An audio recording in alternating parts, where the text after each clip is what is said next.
April 3rd in history. In N1043, England stood at a crossroads. After years of Danish rule, a new king was about to restore the old Saxon line at Winchester Cathedral. Edward, son of Ethelred, was crowned amid solemn ceremony. Bishops and earls pledged loyalty, placing a golden crown upon the last great Saxon king.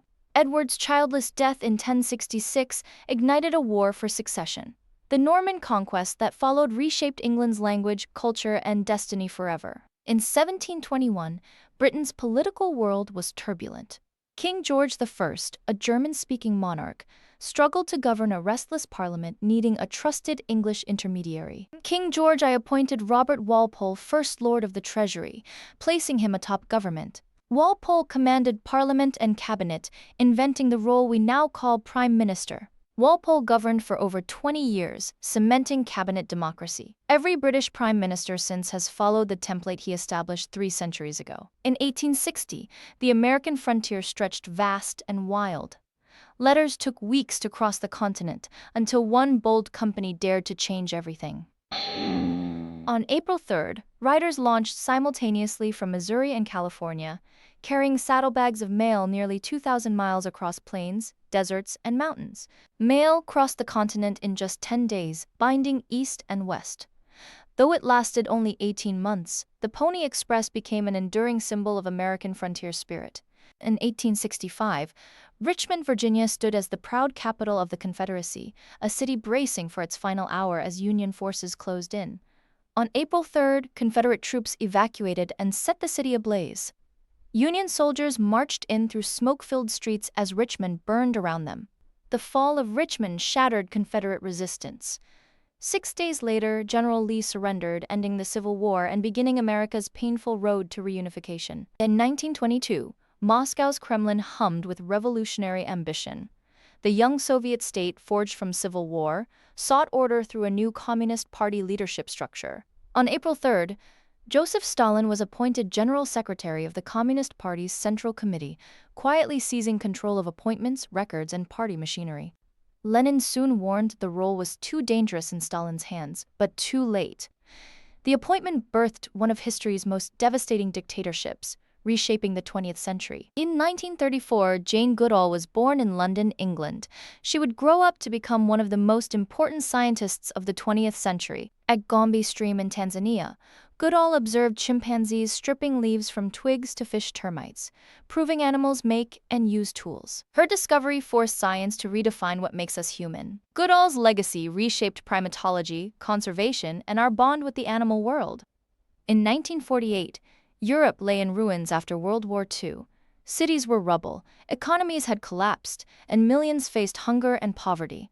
On April 3rd, President Truman signed the Economic Cooperation Act, committing over $12 billion in American aid to rebuild Western Europe. The Marshall Plan rebuilt Western Europe, blocked the spread of communism, and forged an enduring transatlantic alliance that shapes the world to this day. In 1966, the space race was at its peak. The Soviet Union and the United States competed fiercely to reach the moon first.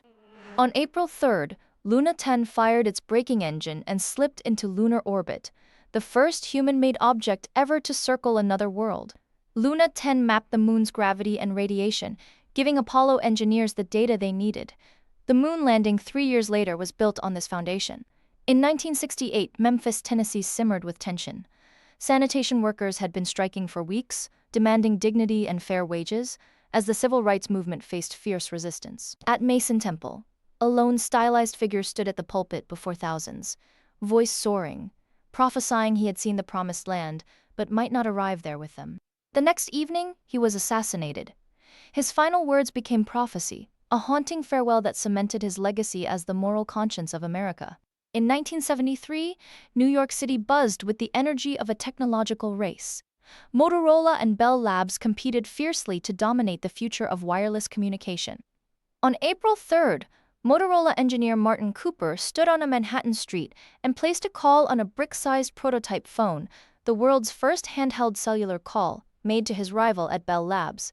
That single call ignited a revolution. Within a generation, mobile phones connected billions worldwide, reshaping how humanity communicates, works, and lives every single day. In 2000, the tech industry held its breath. Microsoft dominated personal computing, and federal prosecutors had spent years building a landmark antitrust case against the software giant. Judge Thomas Penfield Jackson ruled Microsoft had illegally crushed competition, ordering the company split in two, one for Windows, one for software applications. The breakup order was later reversed on appeal, but the case reshaped antitrust law for the digital age, setting precedents still cited against big tech today. In 2010, the world stood on the edge of a new computing era. Apple had promised something between a phone and a laptop, and millions were watching. On April 3rd, Apple's iPad went on sale. Over 300,000 units sold that first day alone, a sleek glass slab redefining how people read, watch, and interact with the world. 3 million iPads sold in 80 days. The tablet era had arrived, reshaping education, media, and personal computing for a generation.